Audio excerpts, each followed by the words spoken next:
કાલ રાત્રે મિત્રો જે ઘટના મારા ઉપર બની એની વિગતવાર વાત કરવા આવ્યો છું. વાત જાણે એમ હતી કે હું મારા ગામથી અમદાવાદ બાજુ જતો હતો, મુસાફરી ઇકો ગાડીમાં કરતો હતો અને વચમાં થોડાક ગામે એક અસામાજિક તત્વે આખી ગેંગ ટુકડી બની મારા ઉપર હુમલો કર્યો. મારી ગાડી ઊભી રાખી.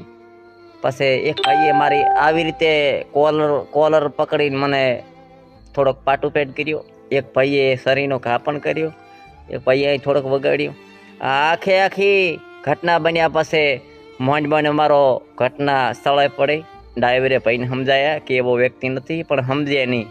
પછી આ ઘટના બન્યા પછી હું દવાખાને સીધો ગયો, પાટાપેટ કરાવી અને ઘરે જઈને સૂઈ ગયો. સવાર પડ્યું, મારા છોકરાએ મને ગોદડો ચાદર ખેંચીને કીધું, એ પપ્પા ઉઠો, 12 વાગ્યા 12, હવે જેટલા સપના જોશો કે છોકરો જમાનો એવો આવે સપના પૂરા જોવા જતા.